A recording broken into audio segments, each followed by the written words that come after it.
আসসালামু আলাইকুম। বেগুনের জমিতে বেগুন তুলতে আসলাম। অনেক বেগুন ধরেছে, পুঁটি মাছ দিয়ে রান্না করব। তো বেগুন, অনেক বেগুন। এই গাছগুলা গতবার জানুয়ারি মাসের গাছ, এখনো বেগুন হচ্ছে। দেখেন তো কত বেগুন ধরেছে, খালি বেগুন ধরে বসে আছে। এগুলা সাদা বেগুন আর এগুলা সব কালো বেগুন। পুঁটি মাছ দিয়ে রান্না করব। এখন আমি বেগুন তুলব। দেখছেন তো, যেগুলো বড় হয়েছে সেগুলো তুলে নেব। খালি দেখুন কত বেগুন। এই যে দেখছেন পাতার ভিতরে ভিতরে বেগুন। এই যে থোকা থোকা চারিদিকে সাদা বেগুন তুললাম 3টে, আর এই একখানা কালো বেগুনে 500 হবে। এই একখানা তুললাম, আর তুলবো না, এতে পুঁটি মাছ দিয়ে রান্না হয়ে যাবে। এ দেখেন বেগুন তুলে এনেছিলাম, কাটলাম, টমেটোগুলো কাটলাম, ধনে পাতা জমির টাটকা সব কিছু নিয়ে হাজির হয়ে গেছি। মাছগুলো কিনেছি, আলু, বেগুন, টাটকা ধনে পাতা, টমেটো, মাছ দিয়ে একটা রসা তরকারি বানাবো। তাই আমি কড়াইয়ে তেল ঢেলে দেবো। বিসমিল্লাহ।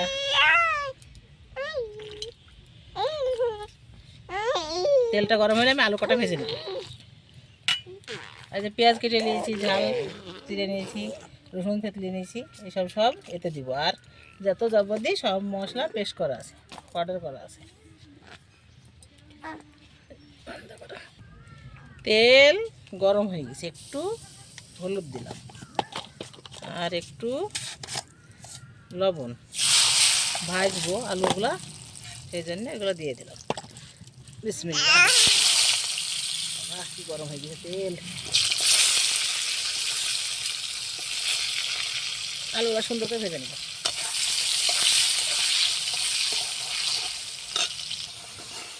যে আলুটা তেলে সুন্দরভাবে ভাজা হয়ে গেছে, কত সুন্দর লাল হয়ে গেছে দেখছেন তো। এখন আলুটা তেলে থেকে আমি তুলে নেব। আর এই তেলে আমি মাছটাকে সুন্দর করে ভেজে নেব। সরিষার তেল অনেকটা দিয়েছি, ওই তেলে মাছ ভাজা হয়ে যাবে। মাছে একটু লবণ দিলাম আর একটু হলুদের গুঁড়ো, গুঁড়ো মাছটা আমি দিয়ে দেবো। একটু হাত দিয়ে সুন্দর করে মাখিয়ে নেব।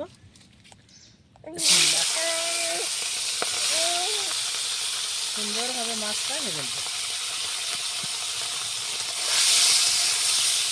পুঁটি মাছ গ্রামে বেশ ছিল, তাই কিনলাম বেগুন দিয়ে রান্না করার জন্য। বেগুন, টমেটো, মাছ আর ধনে পাতা দিয়ে রান্না করলে খুব মজা হয় খাওয়া। মাছগুলো তেলের উপরে দিয়ে সুন্দর করে মুচমুচে করে ভেজে নিলাম। এই যে মাছটা আমার সুন্দরভাবে ভাজা হয়ে গেছে, দেখছেন তো, একটা একটা হয়ে ভাজা হয়ে গেছে, আলু ভাজার মতো হয়েছে। আমি এখন তেলে তুলে নেব।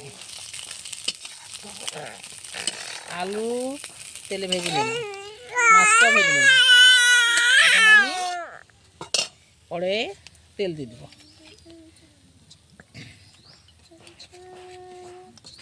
পেঁয়াজ, রসুন আর ঝাল কুচি দিয়ে দিলাম। একটু নাড়াচাড়া করবো। এই শিহাব, তোর কি হয়েছে রে? কি হয়েছে? রান্না করবি? রান্না করবি?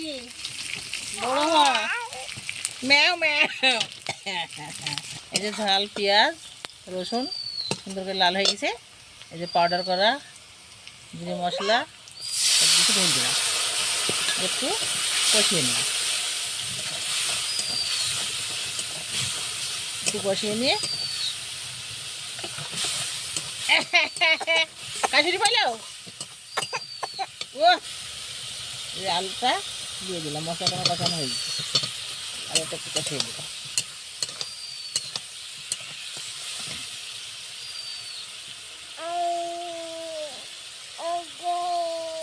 সিদ্ধ হওয়ার মতো পানি দিলাম।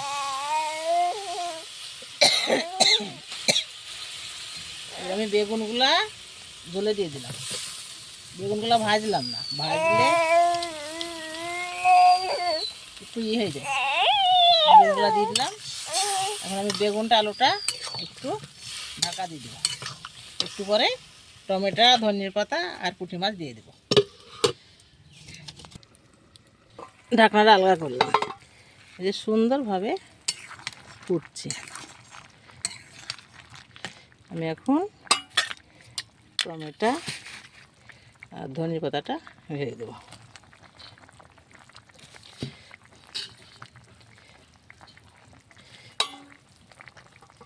সুন্দর হয়ে টমেটোগুলা ফোটার পর মাছটা দিয়ে দেব।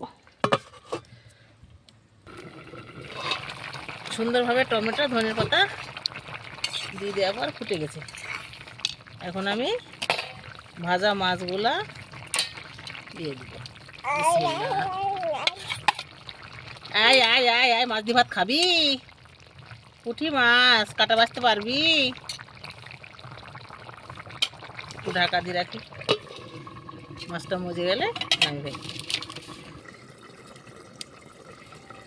ঢাকনাটা আলগাকে দেখুন তরকারির কি কালার।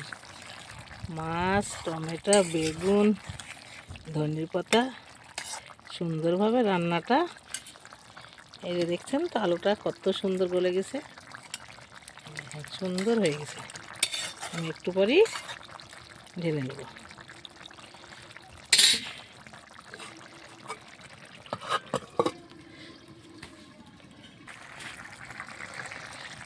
দর্শক, আপনারা আমার পরিবারে আসুন, সবাই আমরা একসঙ্গে এক পরিবারে জয়েন্ট হয়ে যাই। আমার বেগুন, মাছ, টমেটো, আলুর রসা তরকারি হয়ে গেছে। টাটকা টাটকা সবজি, গাছের বেগুন, জমির ধনে পাতা, পুঁটি মাছ সব এক জায়গায় সুন্দর করে একটা সবজি বানালাম। আমার রান্নাটা হয়ে গেছে। আমি এখন একটু জিরে ভাজা দিয়ে দেব। জিরে ভাজা দিলে তরকারিটা খুশবু বেরোয়, তাই আমি একটু জিরে ভাজা খাই। আপনারা ভিডিওটা সবাই দেখেন, লাইক, কমেন্ট, শেয়ার করেন। নতুন হলে আমার চ্যানেলটিকে সাবস্ক্রাইব করেন। আর ফেসবুকে পেজ খোলা আছে, আপনারা সবাই ফলো করেন। ভালো থাকেন, সুস্থ থাকেন, সুন্দর থাকেন। আবার দেখা হবে নেক্সট ভিডিওতে। আল্লাহ হাফেজ।